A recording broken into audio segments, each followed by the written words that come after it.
Shalom, selamat pagi Bapak, Ibu, dan Saudara sekalian. Kita harus memulai hari yang baru dengan semangat, karena setiap pagi berkat Tuhan senantiasa baru. Bersyukur kita masih diberi kesempatan menghirup udara yang segar pagi hari ini. Sebelum kita memulai segala aktivitas kita mau belajar renungkan firman Tuhan. Marilah kita bersatu dalam doa. Selamat pagi Bapa di surga, Kau Allah yang baik, Kau Allah yang menyediakan segala hal dalam kehidupan kami. Kami berterima kasih untuk berkat Tuhan yang Tuhan siapkan baru. Pagi hari ini kami mau mendengar dan merenungkan firman-Mu. Urapi kami, beri hikmat, beri pengertian, agar kami bisa mengerti setiap pesan-Mu pagi hari ini. Kami siapkan hati kami hanya di dalam nama Yesus. Haleluya. Amin. Tema renungan kita pagi hari ini adalah milik Tuhan. Diambil dari Roma 14 ayat 7-12. Beginilah firman Tuhan. Sebab tidak ada seorang pun di antara kita yang hidup untuk dirinya sendiri, dan tidak ada seorang pun yang mati untuk dirinya sendiri. Sebab jika kita hidup untuk Tuhan, dan jika kita mati untuk Tuhan. Jadi baik hidup atau mati, kita adalah milik Tuhan. Sebab untuk itulah Kristus telah mati dan hidup kembali, supaya Ia menjadi Tuhan, baik atas orang-orang mati maupun atas orang-orang hidup. Tetapi engkau, mengapakah engkau menghakimi saudaramu? Atau mengapakah engkau menghina saudaramu? Sebab kita semua harus menghadap tahta pengadilan Allah. Karena ada tertulis, demi aku hidup, demikianlah firman Tuhan. Semua orang akan bertekuk lutut di hadapanku, dan semua orang akan memuliakan Allah.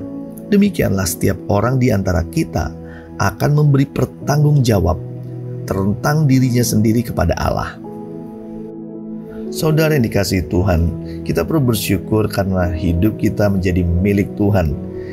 Kita mengenal Tuhan Yesus sebagai Tuhan yang rela mati menebus dosa-dosa kita.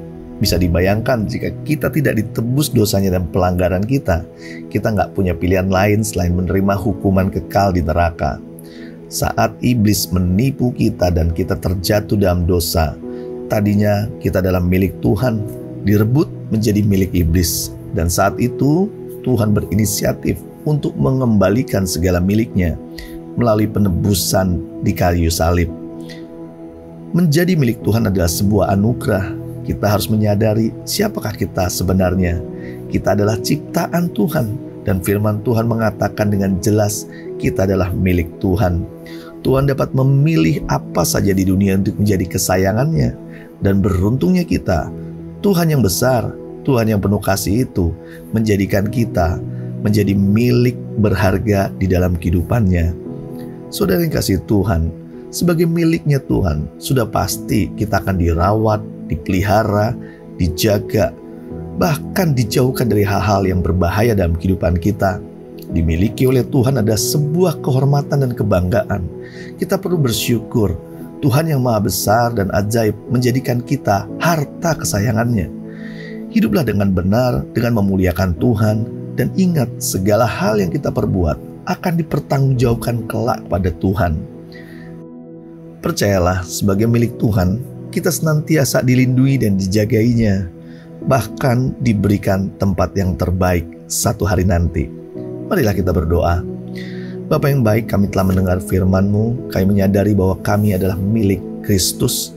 Kau Allah yang telah menebus setiap dosa kami. Kami mau menghargai Engkau, mengasihi Engkau dalam kehidupan kami, dengan menjaga hidup kami dengan benar, agar kami tidak lagi terikat oleh dosa.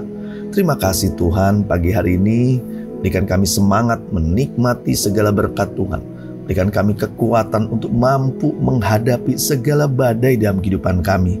Karena kami tahu, karena kami milik Kristus, kami senantiasa dijagai, dilindungi, dan senantiasa diberkati. Terima kasih Tuhan untuk pagi hari ini, untuk kebenaran-Mu. Kami menyerahkan aktivitas kami hari ini di dalam tangan Tuhan, biar hidup kami boleh menjadi berkat buat banyak orang. Kami terima berkat Tuhan sepenuhnya hanya di dalam nama Yesus. Haleluya. Amin. Selamat beraktivitas. Tuhan Yesus memberkati.